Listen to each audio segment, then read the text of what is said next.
What's going on, everybody? Let me bring Guys. AJ on here. Alright, click out of that.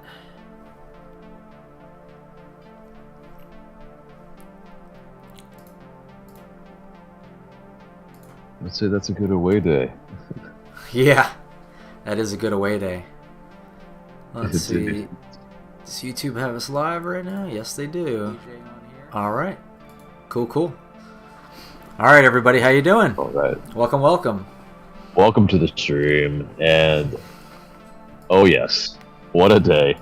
What an away day. And yeah, shut up to a lot of haters, really, because not only in Atlanta but also in Charlotte, where they thought they would get some points today, but not the case whatsoever. A clean sheet and a lot of goals for Atlanta. So, yeah, we'll get into all of that. But Michael, what are your initial thoughts, man? Oh, wait, let's see. So let's try to compose my thoughts because we were at a sports bar watching this, so I didn't have a chance to take any notes. But one thing that came across my mind right off this, because I was very excited, the win was excellent. I'm thinking, is this sustainable? Did we win in a sustainable fashion? Is this something we can repeat from week to week? I think it can. It looks like it's going to be goals from committee from this, and that's perfectly fine by me. I saw when Giakoumakis came in, he drew a lot of attention. I still think he can kind of barrel his way into a goal if he gets it on, his foot right in the right place, and I think balls will get to him, and I think he will do that. But it's not necessary. I think we also have, Araujo, we have Almada, and we have obviously Caleb Wiley, and Derek Etienne and a couple other of the accompaniments, and all of them seem dangerous. All of them seem capable of hurting the other team. They all were putting themselves in dangerous positions. Their breaks were very good. They moved with pace. They moved with urgency and intensity. I was very impressed by the overall team effort. And man, I think Mike Conti and Jason Longshore said it really well on the broadcast too, that, some people were hesitant to think that Atlanta United press well, and boy did they. Not only that, but they counter pressed too. Saw improvements on what we even had last week, which was a very heavy counter press as well. So yeah, that's my initial reaction. What is yours? Yeah, so no, definitely echo a lot of those sentiments. It's one of those where we put it all together. I think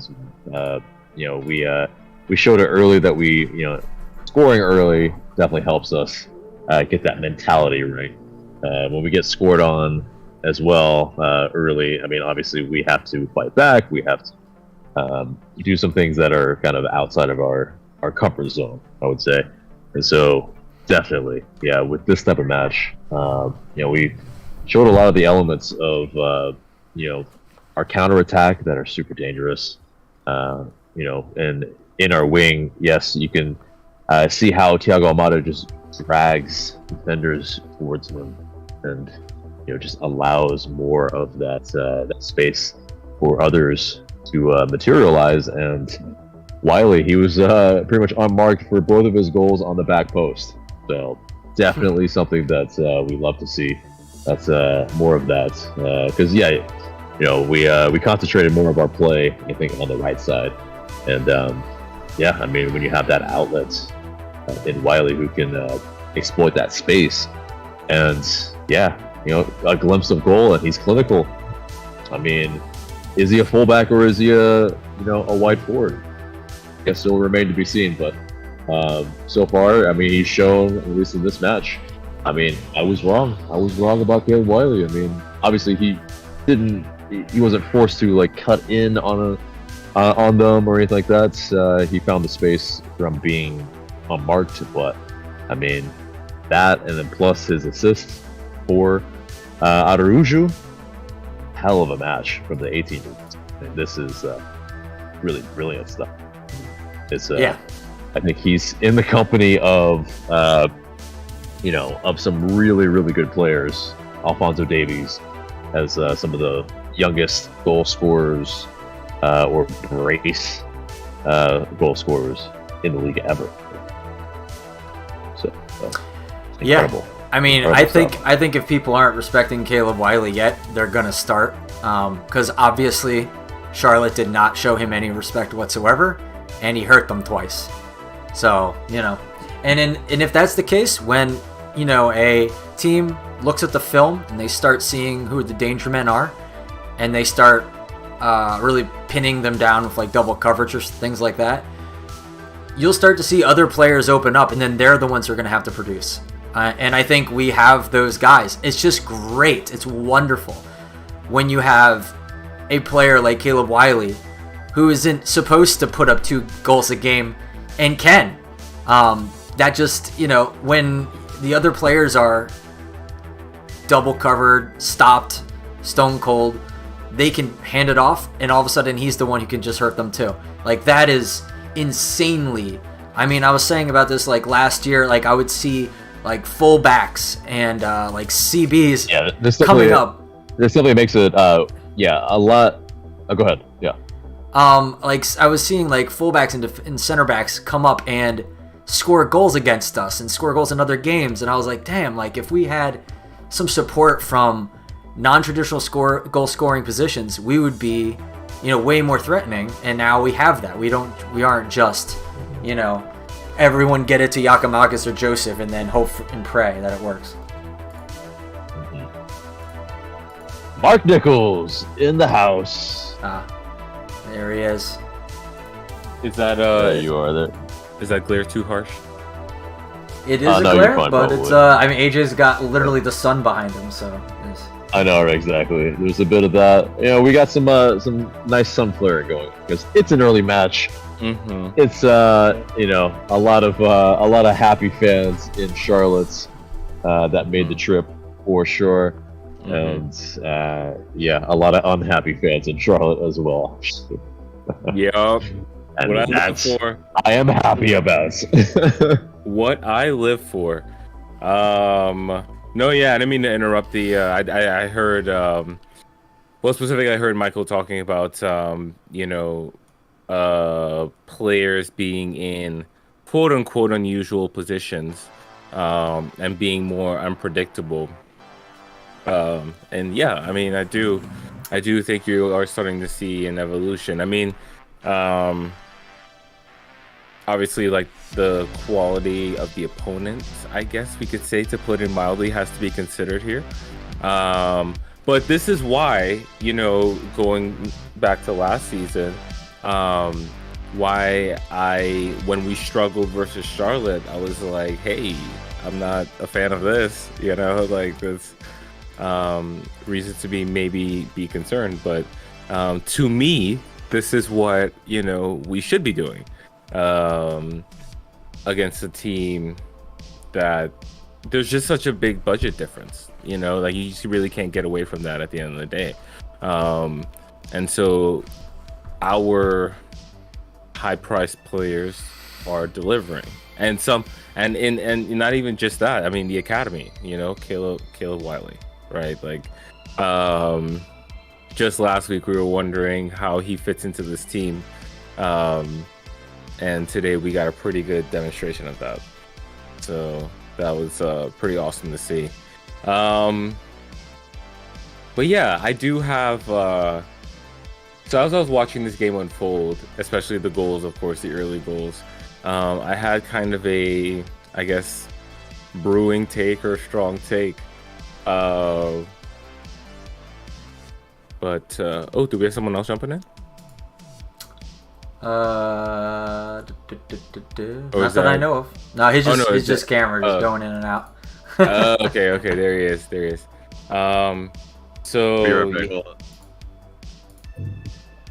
Okay. Anyway, take it away, Mark. No, but yeah. So how are you? Obviously, we have 3 full matches now of this team. I think we're seeing a trend in the positive direction. So how are you feeling about this team? How far do you think this team can go based on what we've seen so far? It's hard. I started out this stream by saying, do I think this kind of result in the way we're playing is sustainable week to week? Was this like a fluke, or what, or was this a system at play?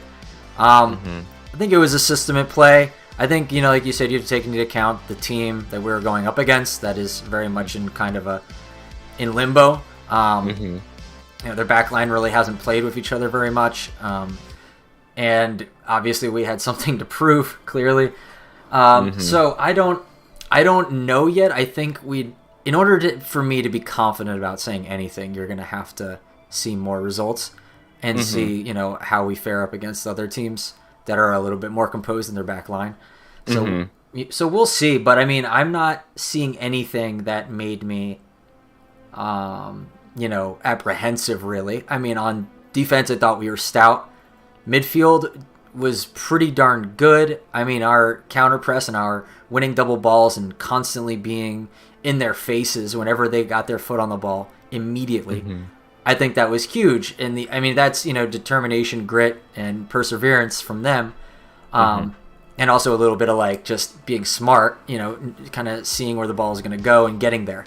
And just harassing them, constant pressure, forcing turnovers, and then being there on that second ball. Like that was, I remember the CCL game, the first half against Philadelphia way back when, and just seeing Atlanta just completely boss them around. Like it felt like if we could just sustain that and do stuff like that, and I saw that today, I'm like, dang, we could be really terrifying. So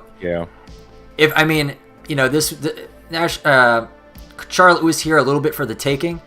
So, like you're saying, like, a team like this, we are supposed to beat them, and we did. So there's no real alarm bells yet. However, I think we just need more data points to have kind of a strong opinion. I know a lot of people like to hear hot takes, but that's my very lukewarm take about that. Okay, all right, I see it. Be responsible. Yeah, no, that's not. That's not what we're doing. Go ahead, man. No, what Michael was saying about the getting in their face, forcing turnovers, I did love that, and I did love that we kept we had those periods where one shot or attack would turn into 2, 3, 4 because we just kept winning the ball back and just kept keeping the pressure on. And how often have you? All of us have beat this drum of counter pressing, right? Like we have to be able to do that. So Taylor Twellman threw out a stat, and by the way, like I just have to say, I started off watching Fox like on Hulu, and it buffered once, and I was like, you know what, I'm out. And so I just went to the MLS app. The MLS Pass on Apple TV. You know what I'm talking about. But yeah, like it was the experience was so much smoother, so much better. And Taylor Twellman was on the call for on the Apple TV stream. He threw out a stat. So far, I guess through 3 weeks now, Atlanta United are second in forcing turnovers in the attacking half, and like that's like to me a very positive sign. Like that directly led to our first goal. Let's see, how did the third goal play out again? I don't remember exactly. I don't know. The counterattacks were just so swift, I guess that was the one that Almada started from deep. Early. Exactly. Well, yeah, definitely. It's early, and basically, the whole right side is pretty much where it's concentrated, the play. And, Almada's able to find, a kind of little backwards ball, but able to find Wiley in space where no one's marking him. And back post, he's able to blast it home. And it's just, that's stuff we need. We need runners. We need that third man run. Yeah. And that's the beauty of it is that like when we win it up high, that's we're not passive. We make runs. We have movement, and like this worked out to perfection. Like it pretty much it's that. It's like you can only play the game in front of you. You can only play the team in front of you. Right. And they've passed this test. They passed the test versus Toronto in the sense of dominating most parts of the game except for the score sheet. Mm-hmm. And that first game, unfortunately, it didn't look all that good. And so it's definitely all encompassing kind of improvements on those first 2 games where, we dominate many facets of the game except for possession here, actually. But, but we're clinical, and we, I think our game plan worked to perfection. So, like full credit to Gonzalo Pineda and the boys for executing. Yeah. I mean, I think, I think this was the perfect game for Wiley. And so as I was watching this game unfold, I was kind of thinking, this team gives me 2018 vibes, right? Really? So that is big talk. Yeah, I know, right? And so walk with me here, right? So early 2018, we had that match versus Orlando. It was definitely a national TV game. We went down to Orlando. We ended up winning 2-0. Barco scored, I think. And it was just like, it was 2-0 in the first half. It was, it was no doubt, we controlled the rest of the way. But what always stood out to me about that 2018 season was that we were just so good away from home. Like I remember they went to Chicago one night, completely tore them apart. Or Nagby's first game back was like versus Colorado, completely tore them apart. And it was just the same kind of like clinical counterattack. And it's that like even teams that aren't necessarily get on the ball, pass out from the back teams still want to be proactive somewhat at home, so they're going to take more risks in trying to score and really just playing for the crowds. Like I do think there is that, you're starting to see that kind of like, okay, like we need something more than just a team that defends and counters, because it's this too, like most MLS teams have at least 1 or 2 dangerous forwards. Like that's where they're spending their money at this point, so it's like if you want to I'm sure AJ will come back soon.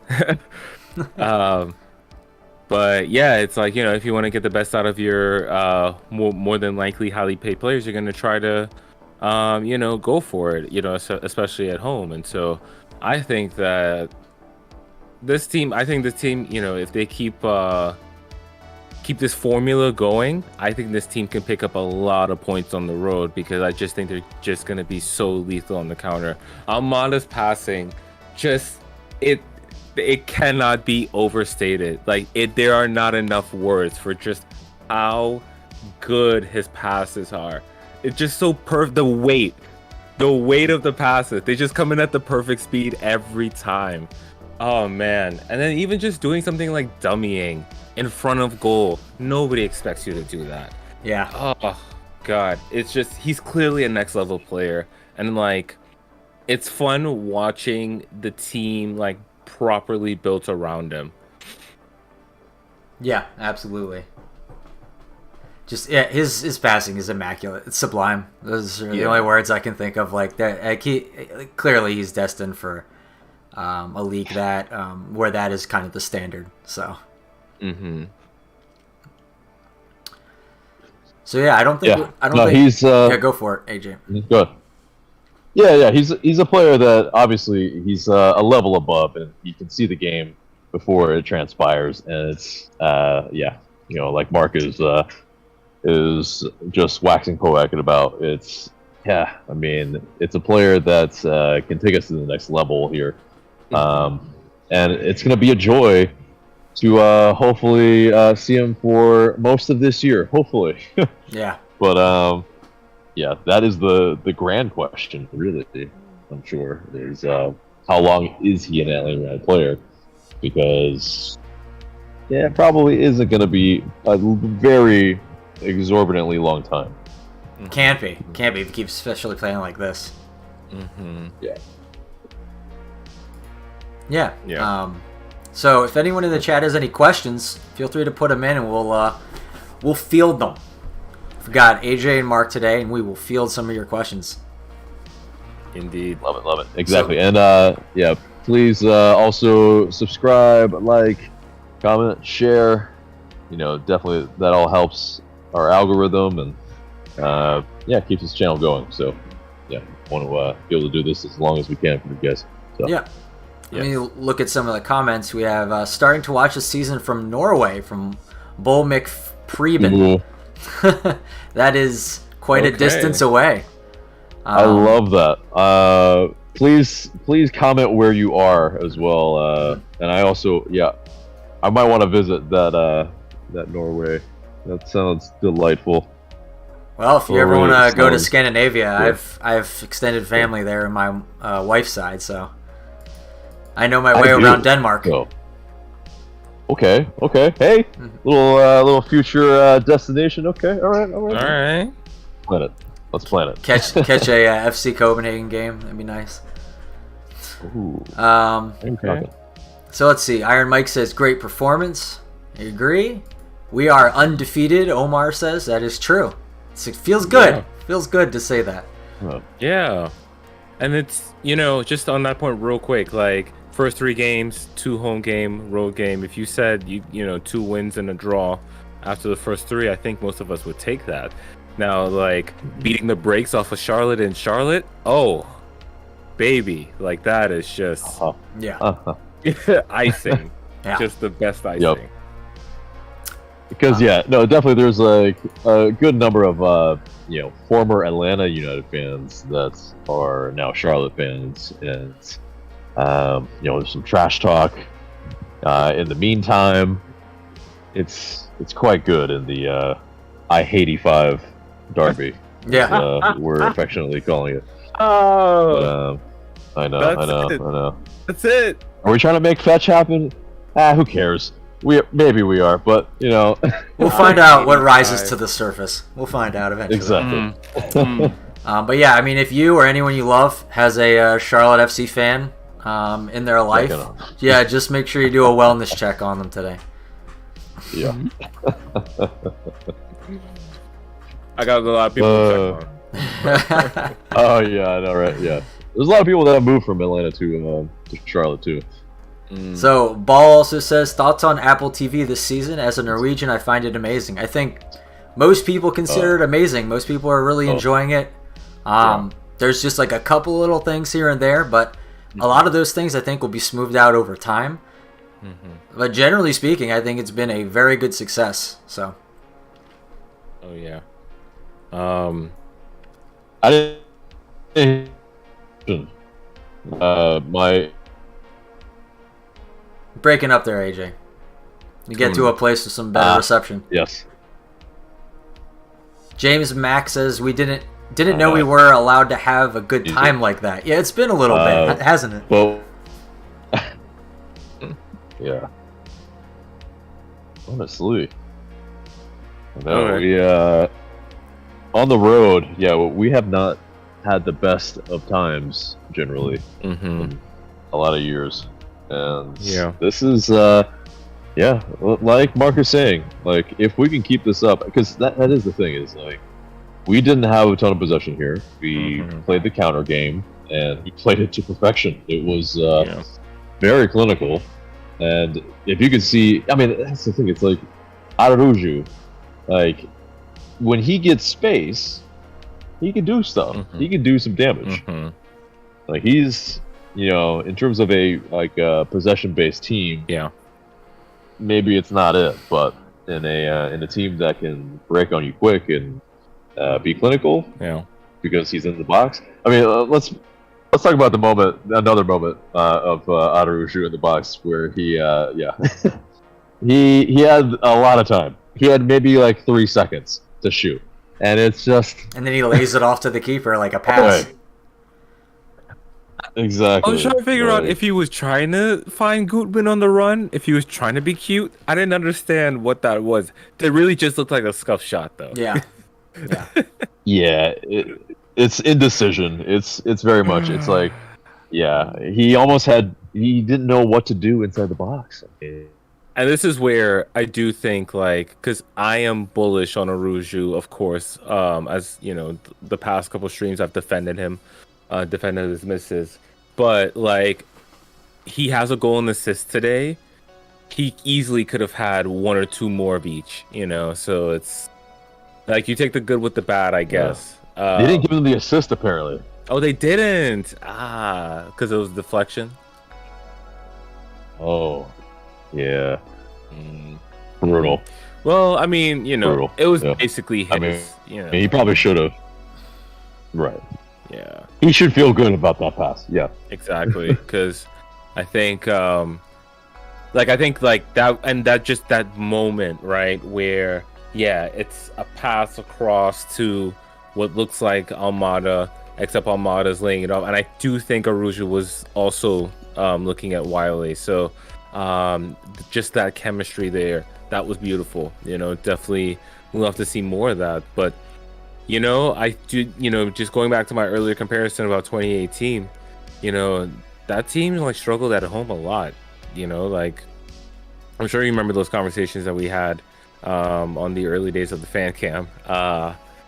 But yeah, you know, like we've seen, you know, the first couple home games, right? When they sit back, it's like there's indecision at times, a lot of possession, but unsure of when to make the runs, you know, the chemistry and so on. Of course, we haven't seen Yorgos in those games either, so that's a whole other thing.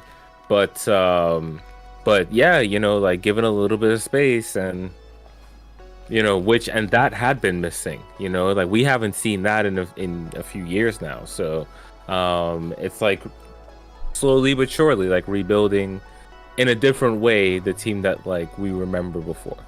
Yeah, that's a good point.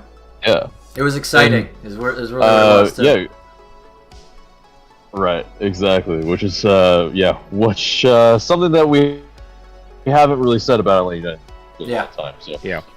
Yep. But in terms of that midfield, breaking up again, AJ.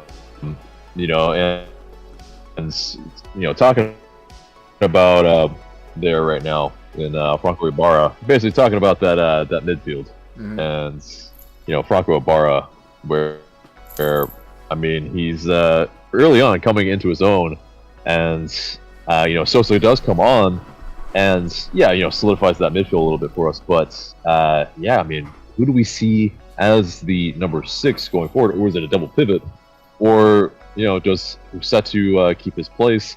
You know, do we have an 8 and a 6, or do we have 2 6s? I mean, it'll be a very interesting thing. I think Rossetto keeps his job for now. Yeah. I think because going into the season, right? Like Sosa is he's the guy, probably the nailed-on starter. Right.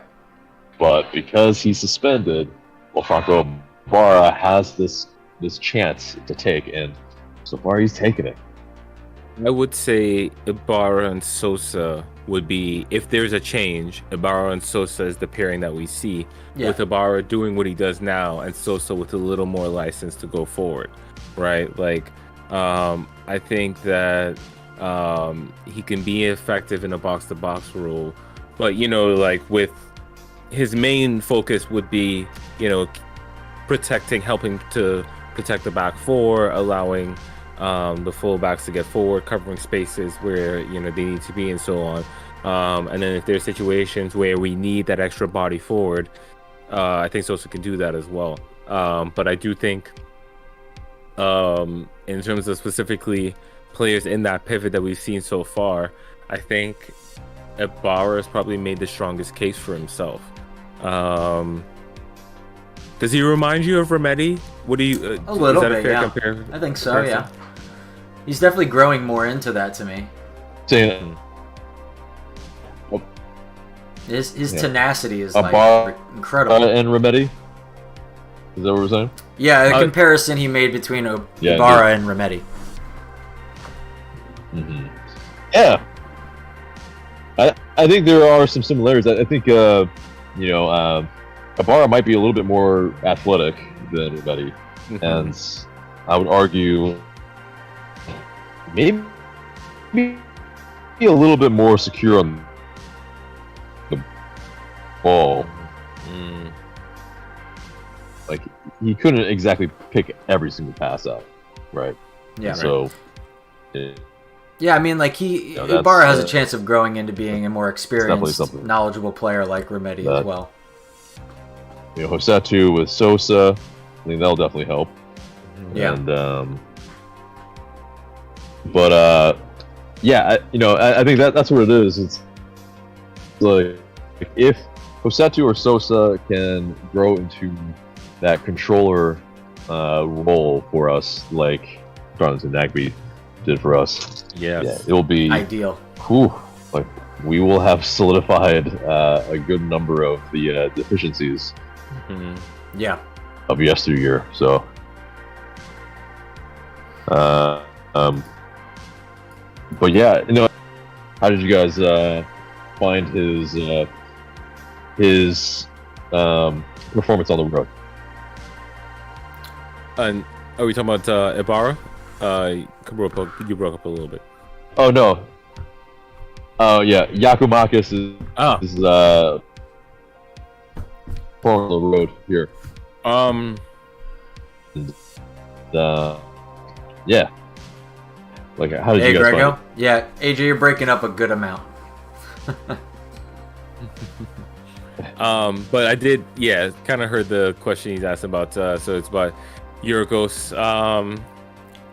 I thought that. So I thought that it was a smart sub because, look, obviously you respect the game, you respect the opponent. It's like there's always a possibility they could come back, but I think it was pretty clear that Charlotte wasn't going to come back. Like, that comeback needed to start before halftime. Right. And I think that was the period where they looked the most, like, motivated, I guess, or, dangerous.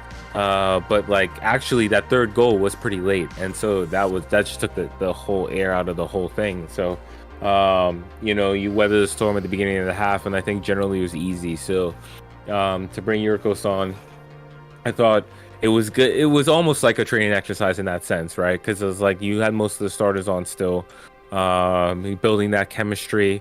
I thought he had a couple half chances, right? I also think that Charlotte was probably in damage control a little bit at that point, because it's like, it's the thing, right? Like, we're literally bringing a designated player off the bench, and so, up 3-0. An embarrassment of riches. Exactly. So they took theirs off. Yeah, they took Swiderski off. Right. Probably to save him for the next game, right? Because he's gonna have to play every game. Yeah.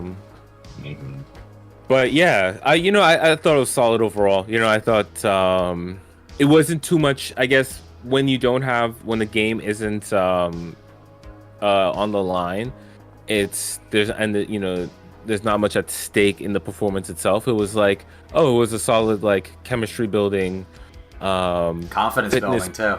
Yeah, exactly. Fitness building kind of assignment more than anything else. So I thought he looked decent. I'm definitely excited to see. I think he's obviously going to be the starter eventually. It's just a matter of time. So today was just a step in that direction for me. Yeah, I thought Yorgos was a little quiet, but I think that was kind of the point. He started grabbing a lot of attention because he is a big presence. So it makes sense that they respected him, rightfully so. They didn't want him to get going because if he started, I'm sure he'd start banging them in. So, again, I started out this stream by saying this is a pretty good game plan because. Wherever they overload their defense, we're going to have an outlet for other players. And obviously, they didn't respect Caleb Wiley and didn't think he could be that outlet, and he hurt them. So, if, Araujo can do it too, Etienne can do it, we have a bunch of these players up there that can do these things. And hopefully, if whoever they choose to double cover gives us an outlet that can then score, I'm okay with that. Goal by committee in that way. So I'm perfectly happy with the way that played. I'm perfectly happy even if Yako is, stymied most of his games. I think, I forget who said it, one of the pundits was talking about, you'll either have Giakoumakis scoring stupid amount of goals or you'll have the whole team scoring a stupid amount of goals. pick your poison. And I think for me, it's by committee is what we're seeing so far, and I'm perfectly okay with that.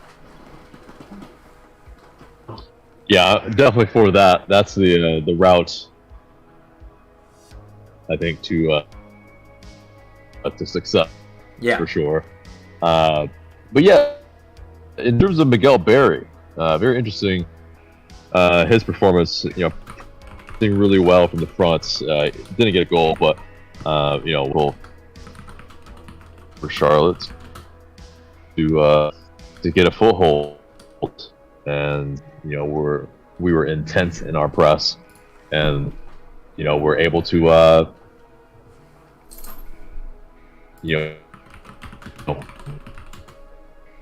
get a score and our confidence, because I think we are kind of a confidence team. We're like when we drop points, we tend to drop more points, but when we when we win, we can kind of keep that momentum flowing.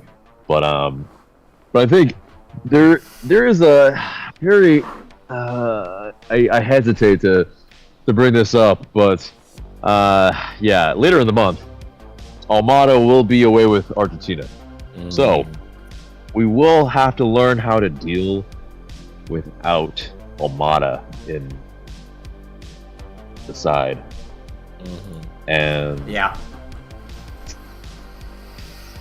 Boost obvious choice, but he is injured, also young, and I don't know if he's got that as Almada. So I mean, who do you guys think can step up when Almada is not in the lineup? Woo. Throwing out the fastballs here, man.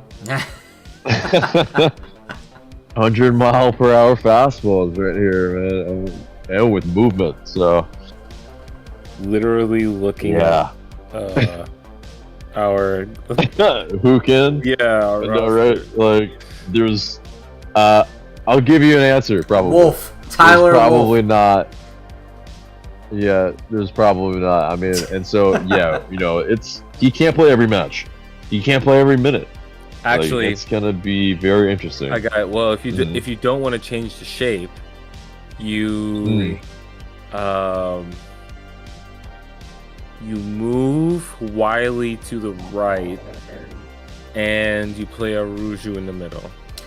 Yeah, I think Grego just suggested that in the chat. So. Yeah, no, it's not like there's definitely reasons to be hesitant about that, but I mean, it could maybe. Yeah. Ooh, yeah.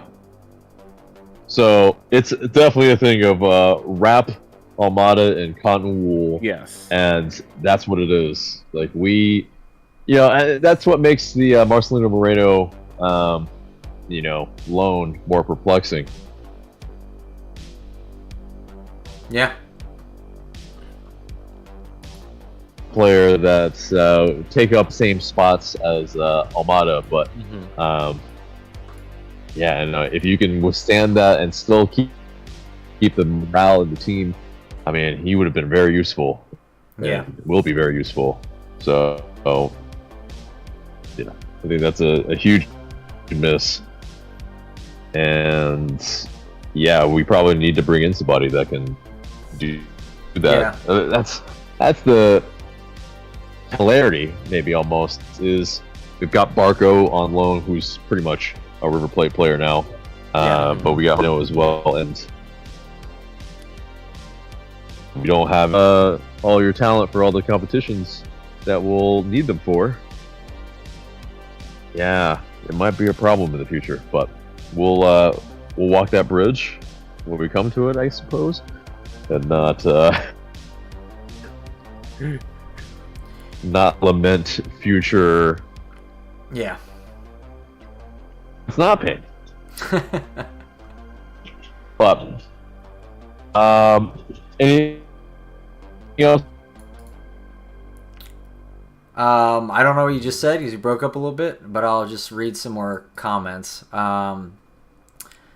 Giacomakis looked ready to pounce on a couple balls that didn't end up coming his way. Like seeing him bark at the guys to send it. Yeah, absolutely. Like that one, he was requesting. He's like, "Why did you?" I think it was Araujo's ball where he came up a little bit later and he put his hands out like, "Where was my silver platter dinner?" Right there. That would have been nice to see him deliver that one. Yeah, like Grego was talking about possibly using Araujo in that role to replace Almada if he were to go somewhere, or a completely different setup altogether. Yeah, that's definitely a conversation they're going to have. So Brian says dual striker when Almada is gone. That is the different setup altogether, I guess. I suppose. I can get into that, yeah. Jack Dickens says they could even set up a flat 3 in the middle. I don't know. Flat 3 with whom? It did not say. Did not recommend anyone for those positions. He also said the game was won today on the left side of Andrew and I would imagine maybe Hosetsu, Sosa, and Bar. Yeah, I think so. The left side was... I mean, the right side... I think... Sorry, go ahead. It created it. It created the chances. Sorry, yeah. Yes, exactly, yeah. The right side created the chances. The left... Just, tapped it in. Yeah. Yeah, absolutely. So who was your man of the match? Was it Wiley for all of you? That's no doubt. I mean, even though he didn't create, the chances, he finished the chances, and that's one of the hardest things to do. Yeah, so, as a team that was struggling to find someone to do that, he stepped up big. Yeah.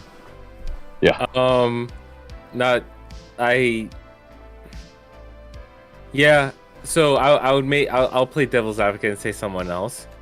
To me, Almada just ran the game, like especially those counterattacks that he is starting from deep, and then like continuing forward to be there at the end as well. Obviously in the first goal, the actual assist. For me, it would be Almada.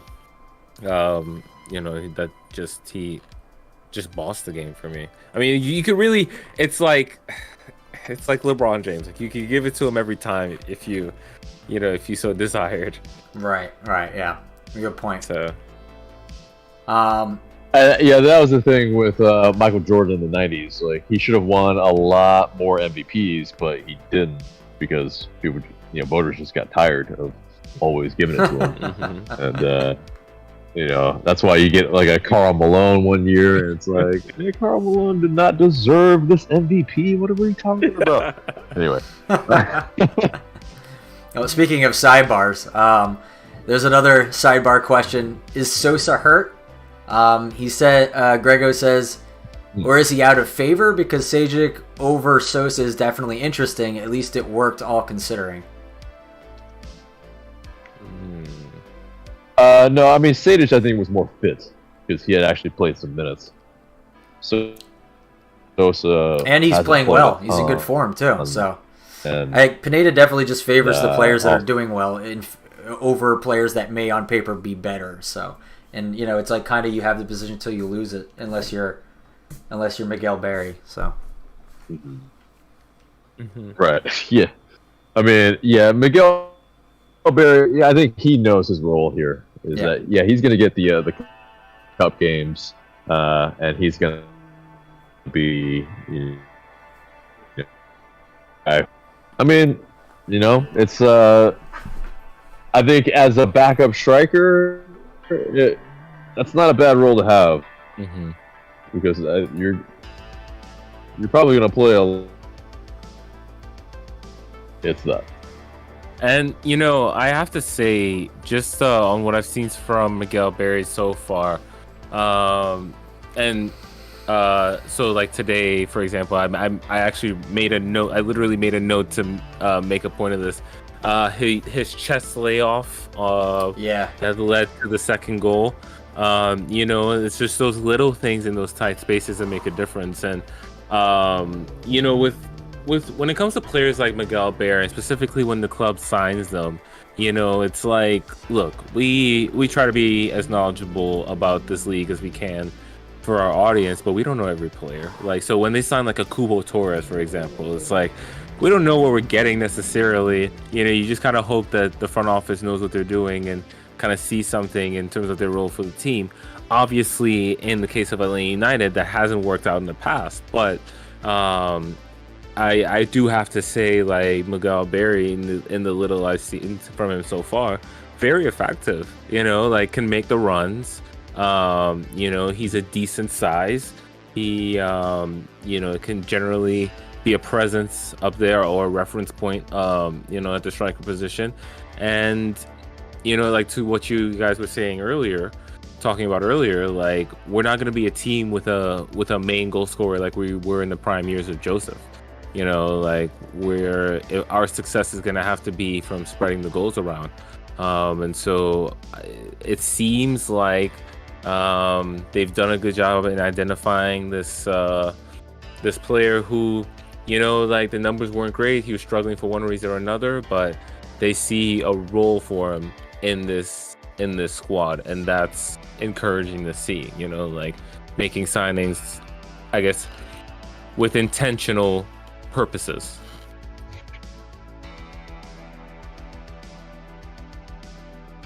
And let's be honest, though, he will when he gets minutes. Otherwise, he is Cubo Torres, and that you know, that left a lot to be desired when like, Cubo Torres useful to a degree, right? But now I don't even know. But that's the thing. Like, I don't even know if he was that useful. That was the thing that was like. That was the thing that was, like, really shocking to me. It was like, oh wow, he seems like he should be playing. Like, that was like, ooh, yeah. This is more like, there were like a couple moments where he basically he was useful in killing.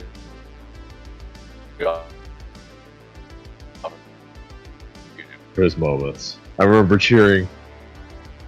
Oh, is it? Yeah. It is what it is. All right.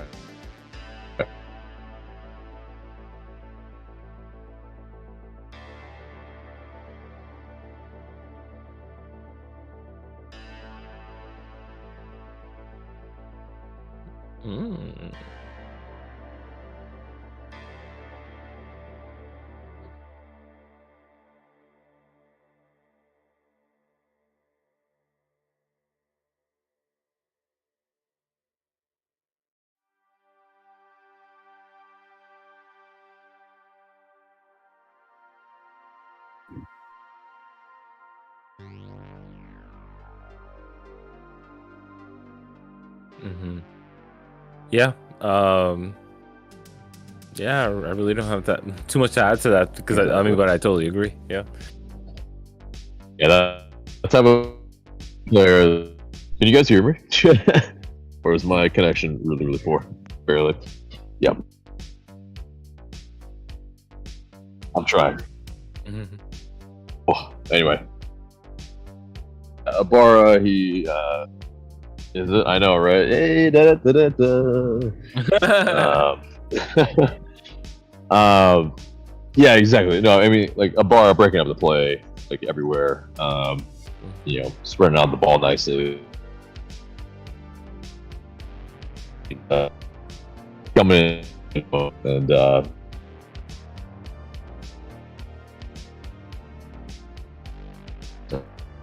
that we need to really use him in. Oh, is it? Oh, man. Okay. If Gregor wants to hop in, or somebody else, let him hop in real quick. Okay.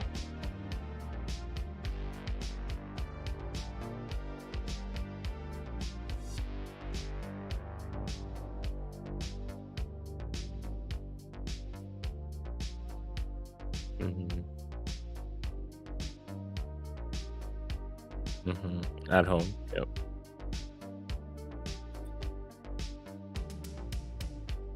Ooh. It's ugly over there. Yeah, he's down pretty bad. And we got Portland next. Yeah, like I said, the defense is very good. Plenty of options back there. I would probably try and add one more creative midfielder. Yeah. Exactly. That's what we've been talking about. Is the fear of what happens if Almada is out. Mm-hmm. But yeah, no. If Cameron wants to hop in real quick, I'll hop out. Well, he motioned, and now he's playing Call of Duty Modern Warfare 2, so I don't know. Oh, is he? Okay.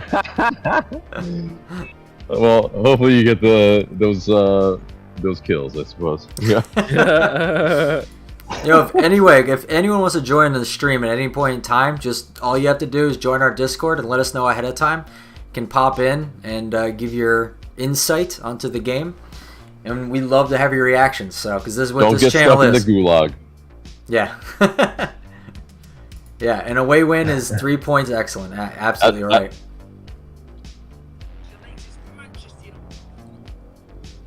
Mm-hmm. Oh yeah. And almost, I would say type of points because they're just so valuable. Like it's so difficult to win on the road in MLS. Mm-hmm. Yeah, it's so refreshing. I'm so not used to winning on the road. Man, but, hopefully they can string these kinds of results together. Like I said in the beginning, I need more data points before I can make a concrete determination here, but like I said, the alarm bells aren't going off yet, so, there isn't anyone who I went like, holy crap, that's a huge liability. If this doesn't improve, we're going to be in huge trouble. Guzan looked good. The defense looked stout. Midfield was bossing.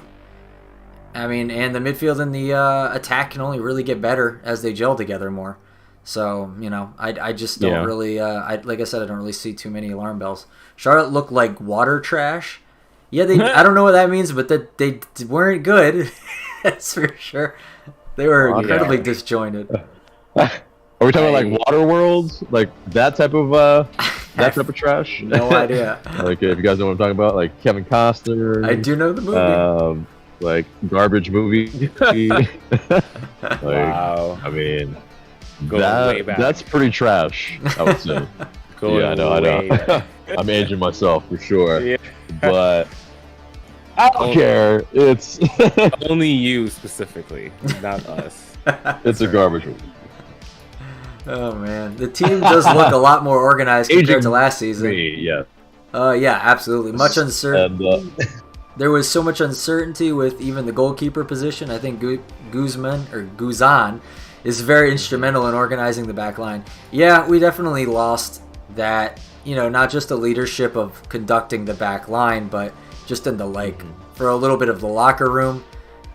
His presence not being on the field as like the field marshal was definitely missed, especially because we had younger guys up there. So many Atlanta United 2 and academy players and stuff. So it was sorely missed for sure, Jack. Yeah. Yeah, and definitely the control inside the box, of anything in the air. Mm-hmm.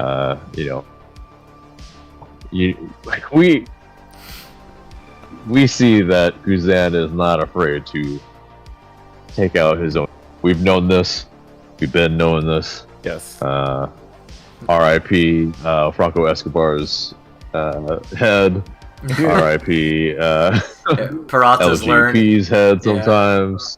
Yeah, man. Yes, exactly.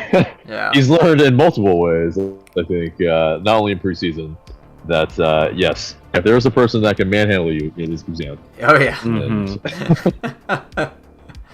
So, Patrick Milligan put him in a says, Lex Luger torture rack. Yeah. So, Patrick Milligan says we should do a movie podcast next, and don't disparage Costner. But I will. I will just disparage Costner. Man does not smile in any of the things that he acts in, even when it calls for it. I mean, ridiculous.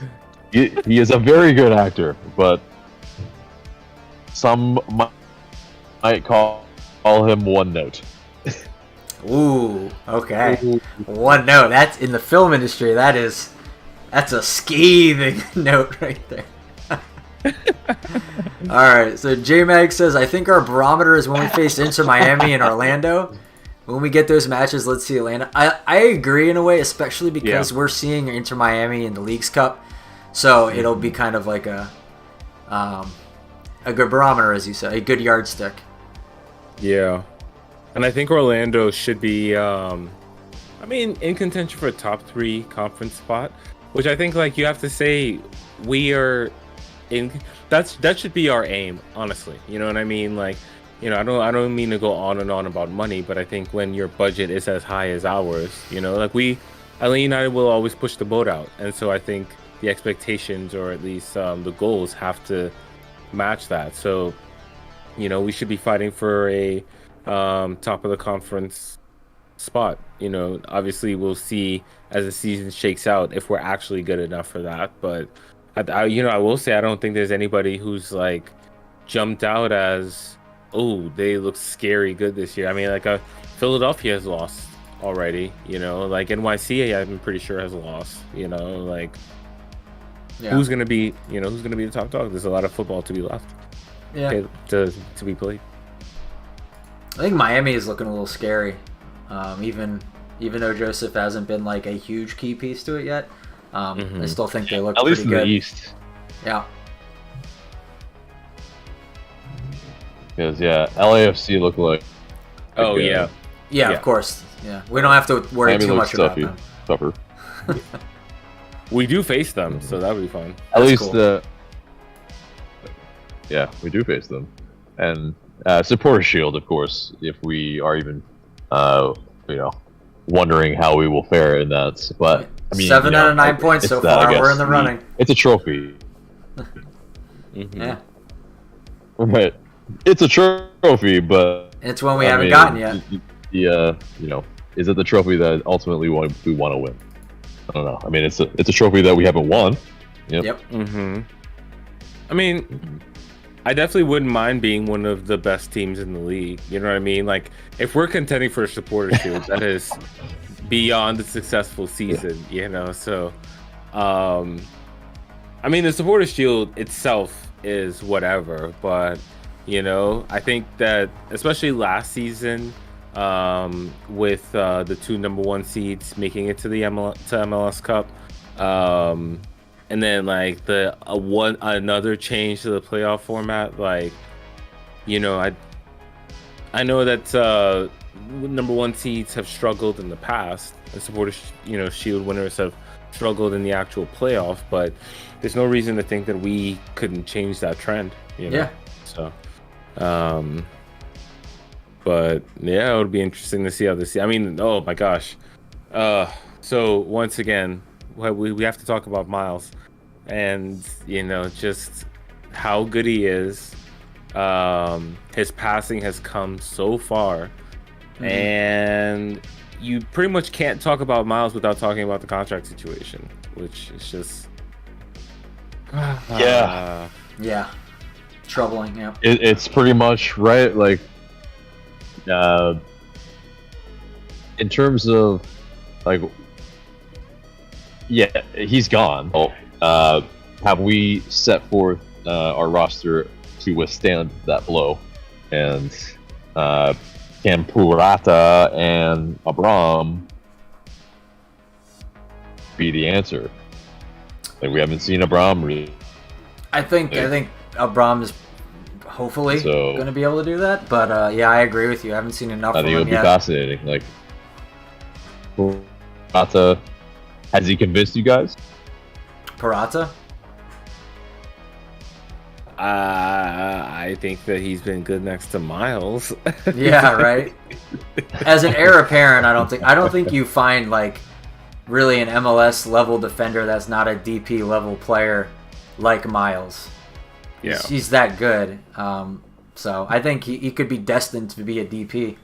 Like, well, I guess, yeah, exactly. Because Zimmerman comes to mind, but he's DP level. So Mm-hmm. And it's that safety valve at the back. Like, there's not many like him in the league, and we can play a lot higher because we have Miles Robinson, and thus we can dominate more games because of him. And yeah, he'll be a big miss. That's for sure. Oh yeah, and he's a legend. I mean, like, one of the like almost originals. So yeah. Mm-hmm. And actually, Tolman mentioned during the game that Miles Robinson was name dropped by scouts with Bundesliga teams, quote unquote lower level Premier League teams. Like, and we know those scouts from those leagues are watching MLS because more and more domestic players like are signing with let's say the Austrian Bundesliga or Portuguese league or Eredivisie, so it's not a surprise if Miles is being looked at, and if he's available on a free, and if he continues. I mean, he's come right back from the Achilles injury. And that's actually probably been the most surprising thing. Like, we know how good he is, but for him to be showing that level, he hasn't missed a beat.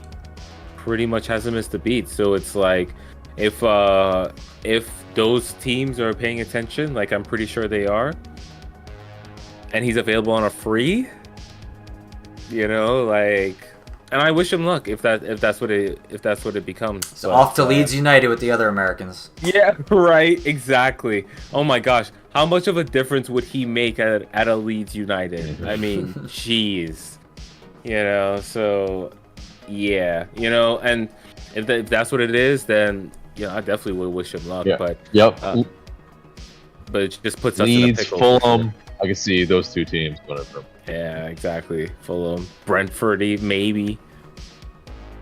Brentford have no, because they signed Ben Mee. They have a set.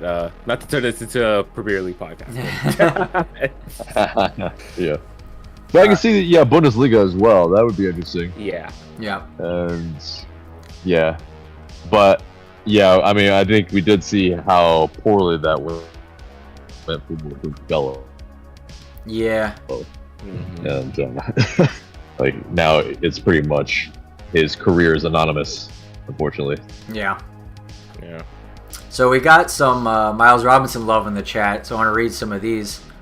I don't want to lose center back. Robinson is awesome. I remember Miles in his first season. You could see the talent back then. Not when it comes to Parata. He needs Ibarra in front of him and Miles to his right. Robinson is the glue.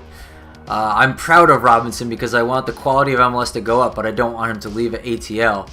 Yeah, I mean, I feel all of these from all of you guys. Like, Robinson is just... He could save Leeds from relegation. Yeah, he is the backline sauce, so... And it's interesting, too, in terms of should he stay or should he go? Because I think it was Felipe Cardenas, but somebody local basically wrote an article kind of musing, like, does Miles Robinson not need to leave MLS? What are the benefits of him like going to Europe versus staying? And I mean, he got to the national team based on his MLS form, pretty much. And I think that if he were to stay in MLS, that team would make him the face of their franchise. Like, he would be, the like future captain, I think, even, and just that one of those players like that are literally on the billboards, that are like at the events, like he does for Atlanta United, honestly. And I just think that especially for somebody who'd be playing for the national team as well, more than likely, assuming everything continues going well with his health, yeah, I think he'd be like a star in this league. And that would be, like, for me personally, the most painful outcome, to see him be like the face of a team for another team in MLS. Yeah. So hurts deep it down inside. Yeah. Jim. I mean, it hurts just like Joseph Martinez at Miami. Yeah, I was thinking the same thing. Yeah. So J-Mag says his Premier League team pissed him off today, and he's down bad. Is your team Liverpool by any chance? Oh. Could be that or Leicester. Yep. But expectations wise, probably gotta be Liverpool, right? Yeah, just shot in the dark. But so TB Flower says we were lucky Charlotte couldn't finish today. I'm not so sure about that. I don't know if they had that great of. I mean, even if they got their like one goal of XG, kind of what they're owed statistically speaking, they still would have gotten clobbered 3-1. So I don't know if we were lucky in that regard. That's just my opinion. I need to check the XG. Yeah, because I saw one XG thing. Yeah, because yeah, the XG I don't understand it. Like the XG count is basically even, but I thought Caleb Wiley's goals were pretty like big chances, you know. Maybe the Araujo isn't like maybe a high percentage shot, but even beyond that, like we had other chances too. I'm surprised that it's so even. I don't necessarily get that. What was it? It's like 148 to 146, according to Interesting. Yeah. Oh, fascinating. Very Yeah, because I strange. mean, okay, Copetti, he had a number of chances, and he was constantly getting in the area in some dangerous zones, and yeah, wasn't really, able to put a finishing touch on them. But yeah, I mean, there was someone that hit the side netting. I mean, those aren't super high chances. So no, that's perplexing a little bit. Yeah, I don't know. Maybe they weren't watching the same game.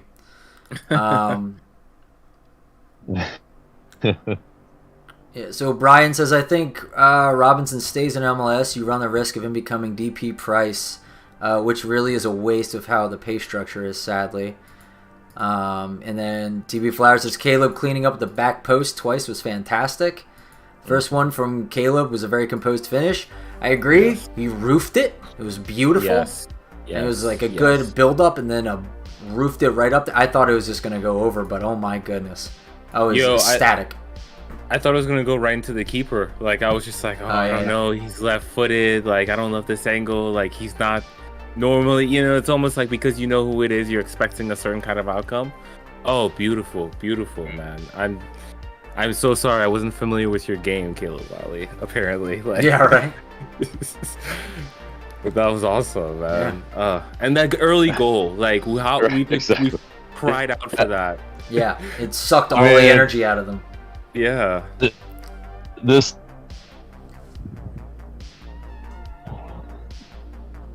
Say it again. I said this stream is aptly titled. You think? Yeah, I was wrong about Caleb Wiley. Absolutely. Yeah. Yeah. And then J-Mag said yes, his team was Liverpool. What's worse is that Mo Salah missed a penalty. It could have been 1-1. Oof. The miss was bad too. Was it as bad as Araujo's miss? Yeah. Actually, it was worse. I would say because Yeah. Look at that. Araujo is kind of close. He could be playing on Liverpool then. Look at that. So, let's see. Do you guys see Wiley as a winger in the future or a left back or maybe both on occasion? Yeah, I think both on occasion makes sense. And J-Mag agrees that he should be a winger. He's probably more of a wing back, ultimately, in my opinion.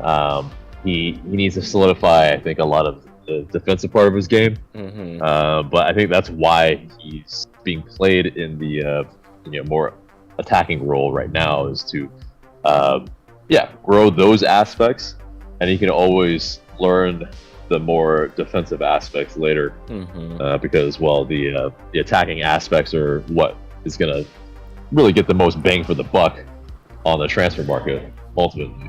Yeah. So I think that not saying he's as good as this player, but in terms of stylistically, I think he'd be most effective as a Davies type left back, right? Like, and just like that ultra attacking fullback that you see in the modern game. You know, like that's why you have the midfielders that cover the space, or you know the one midfielder that drops between the center backs. You know, it's all to basically attack with 5, defend with 5, and a lot of times your width comes from your fullbacks. So I think that Caleb Wiley could be highly effective in a system like that from a left back. Although, you know, I'm going to bring this to Arsenal. The modern fullback is evolving into where the fullback does play in midfield a lot more. Yeah. At least to really, you know, unsettled, you know, opposing defenses. And, you know, make it where they have no idea where the attack is going to come from.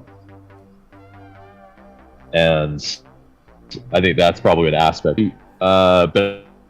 beneficial for him to, you know, handle playing in midfield a little bit, the close control, because we know, and we've seen him in open space, how dangerous he is. Yeah. J Mag says Atlanta United pressing gave me life. That is our game. Counter pressing and pressing. Yeah, yes. I completely agree. Completely agree. Exactly. And so, you know, I think that's why I could see us picking up a lot of points on the road. Yeah, I don't know. It is interesting. I mean, is Pineda figuring it out? Are we starting to see like a legit system now? I think so. I think it's peeking through. I think, yeah, he's maybe got his pieces to be able to, you know, do what he wants finally, and yeah, hopefully that is the case. I still have my reservations about the type of striker that we've chosen, because if we're deciding to hoof it and you know, really just use that target man as the focal point, I don't know. It's not my my favorite type of ball.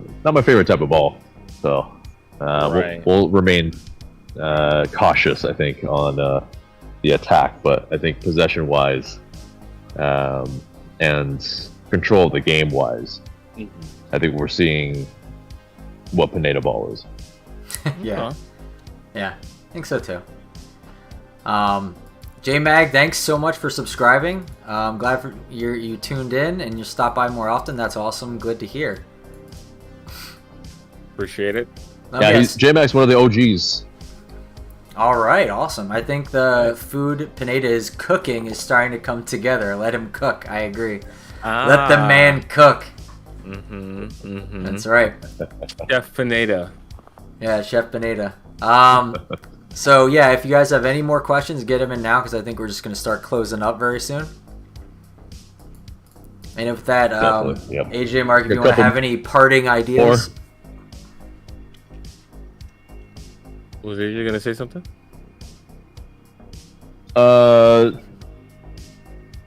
Parting remarks? No, but go ahead, Mark. Yep. Parting, love it. Love to see it. I yelped for pretty much all the goals, but especially Caleb Wiley's goals, because it was just like the attacks were beautiful, the decision making, the flow of the ball, and it's just nice to see Atlanta United pummel an opponent like this. I feel like we haven't seen this in a long time. This is what we used to do when we were like title contenders. So yeah, more of this. I'm expecting next week to be frustrating because it's home to Portland. We always know how that goes. So we've seen that fixture multiple times at this point. So very curious to see how that plays out. But 2018 MLS Cup, that's how I want it to play out. Exactly. I'm curious to see if well, one, do we get this Yurko start, and then two, who starts in midfield? Would it be Hasetu? Would it be Sadic? Would it be a new partner for Ibarra? Will Ibarra keep his place? I think that's going to be an evolving question week to week. Yeah. Definitely. Yeah, that question in midfield is going to be interesting because Hasetu hamstring. People don't usually recover that quickly from those, so I would imagine, it's a little bit of a choice between Sadic, Sosa. But yeah, fully. It is some parting thoughts. I mean, exactly. It's really clinical finishing, and that's something we've been missing for such a long time. And from the wings as well. That's beautiful. I don't know if Wiley's going to get double-digit goals this season, but seeing Luis Araujo get on the score sheet, I think that definitely bodes well. For our season. And as a kind of a confidence team, that is as much of a confidence player as there is on this team, for sure. And yeah, I mean, to go on the road and put a team to the sword, like it's a really great start for the road part of our really nascent 2023 season. Yeah, it was good seeing the boot to the neck finally on a team, ending a game, burying it. It's finally good to see that. I liked, was it Mike Conti said after Araujo scored his goal, he's finally got the 10,000-pound gorilla or monkey off his back. I forget which one he said. So, he's hopefully got that weight off his shoulders, and he can start scoring more regularly, hopefully. Yeah. I'm sure man, he's back. Yeah, he's dipping in and out. Right, there he is. All right, see, what last question do we have? We didn't. There we go. Your final thoughts, Michael? Just kind of what I just said. And again, it's still, like I said this twice already. I'm on the record for saying it, and I'll stay on the record for saying it until I see otherwise. Is that I need more data to have a concrete opinion about where we're going to be. Like I said, there's no alarm bells yet, so I'm happy with that. And I'm going to remain happy until I get maybe 2 or 3 more games under my belt to digest and see where we're at. Before I start saying MLS Cup, here we come. So. Yeah. But MLS Cup, here we come. So everyone be on notice. Yeah. Leagues Cup, here we come. That's right. Yeah, everyone's going to be taking the Leagues Cup seriously. We'll just sneak in the Open Cup and take that. Oh, dear. All right. After the performance today from Ibarra in the first 2 games, I can see his position being overtaken by someone. Can't see the position being overtaken by someone anytime soon. I can read, I promise. Yeah. And Brian finishes by saying, Caleb Wiley is only 18 and already starting our games and now putting in great performances. Awesome to see. And my biggest takeaway from today. Yeah, completely agree with that. Yeah, all right. I mean, it's going to be hard to displace him at this point. Yeah. All right, cheers, guys. Yeah, cheers to you too, J-Mag. I think that's it. Competition for places. What was that? I think he said competition for places. Oh, yeah, absolutely. Cheers, guys. Take care. You heard it here. Michael said MLS Cup, here we come. Yeah, that's right. You heard it here first. Well, maybe not first, but, you heard it here. Yeah. All right, guys. Well, if there's anything else, let it be known, but I think that's it for us. All right, AJ, if you're capable, you can sign us out. I will try. Mark, let the good people know where to find you. Yeah, you can find me at Twitter and Instagram at Nicholsodian, NICHOLLSODEON. Also, I'll be hosting for the Culture Soccer Podcast once a week, or about once a week, when we recap MLS. So we record that Sunday evening. Usually comes out, I think, Monday or Tuesday. So check that out as well. Dude. And Michael. I'll just start by saying Culture is great. I just listened to some of their first 2 episodes for the season, and they're solid. So definitely give them a look. My Twitter handle, which I still have lazily not had the time to put on this, I will update it next time, is MW_ATL UTD Fan TV. So look for that next time. All right, guys. If nothing else, dude, and you guys know where to find. Yeah, you guys know where to find us. And but yes, everyone, thank you so much for watching. Remember to like, share, comment, subscribe. We love you. See you in the next video and stream. Adios.